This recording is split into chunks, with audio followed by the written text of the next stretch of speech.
ठीक हमारा मुखिया जी के आदेश वाह ये गाना बड़ी लेकिन पुरान हो गई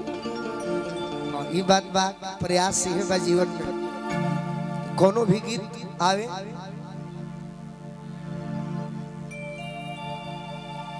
तो गीत वैसने आवे कि पर्दा में भी होके हाँ जी रोमांटिक होके लोकगीत होके सही जीवन के सपना ही है बा हाँ जी अब प्यार दुलार भी मिलता है और मंच पर जहिया हम सॉन्गे गावे लागल बनी नो वो हमें तनी गबड़ा जाता है वाह अब का करब श्रोता कहता रे कि सॉन्गे गाओ आ सॉन्गे में तनी उरे होइए जाला हां लड़कियों चाहता रही सके हमरा सॉन्गे गाओ भाई यूट्यूब पर चढ़ी तो हमरो नाम हो ना तो प्रदीप चाचा देखले बनी प्रोग्राम अकेले जब हम गाई तो खूब शांति से हाँ जी आज ऐसा ऐसा मंच सगरे मिले तो अच्छा बा लेकिन अब चली जैसा माहौल बा वो में ना ढलला पर भी दिक्कत बा लड़का लड़की के बड़ाई कह के कहता एकरा पहले एगो नया हिंदी में शेर बा जान मेरे जान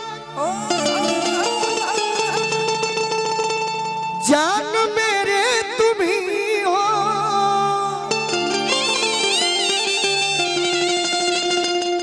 कोई देखे ईद का चांद जान मेरे तुम ही हो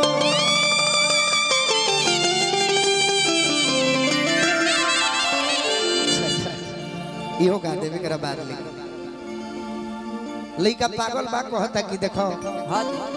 हम तार चेहरा पर पागल लइका तारा श्रृंगार पर दीवाना बा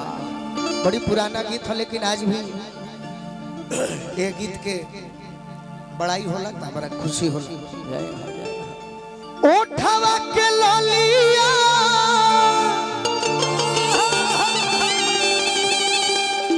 कानवा के बोलिया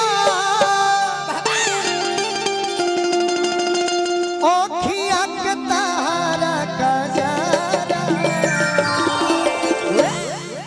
कि ए हो दाना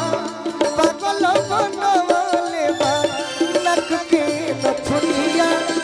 सीनवा के तारा सिंगारा ये हो दाना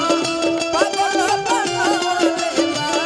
नक के नथुनिया सीनवा के तारा ओठवा के ललिया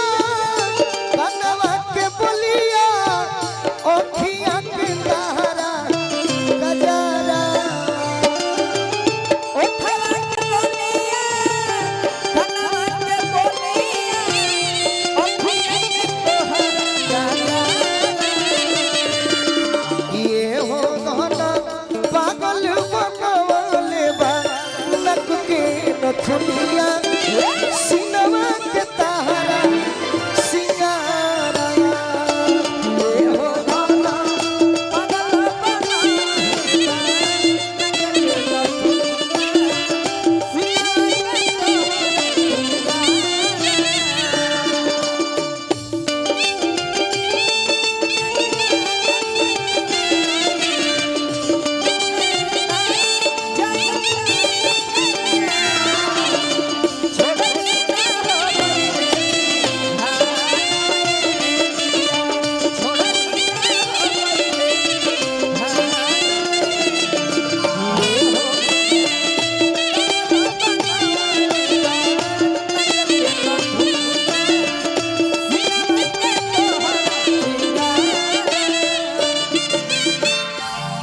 हिमांशु भैया की ओर से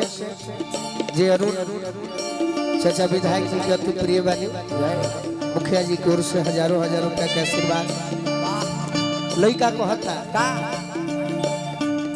देहिया चढ़ावल लागे सोनवा के पानी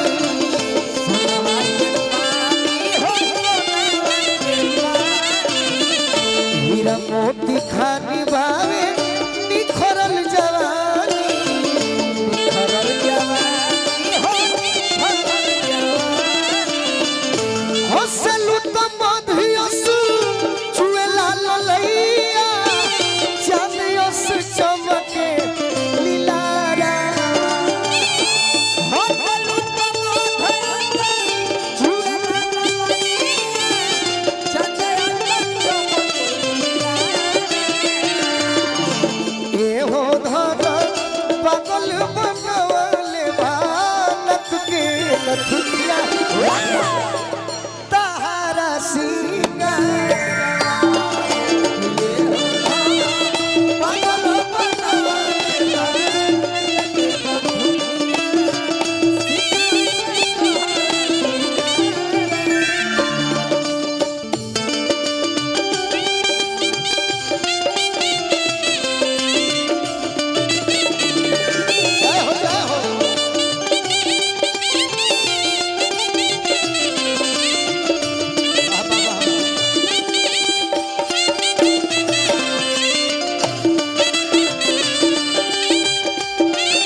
अजबे के बारू सुघराइल तुहरानी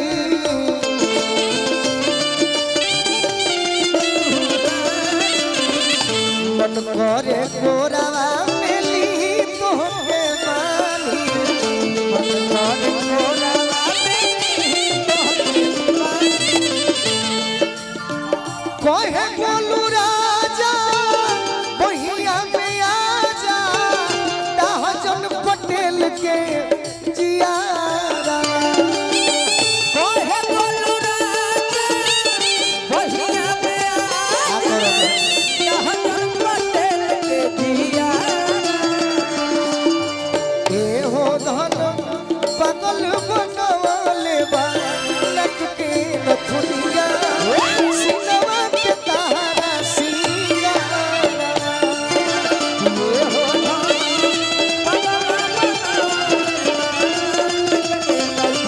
आशीर्वाद बस बनवले रखो ये हो पागल बनवले बा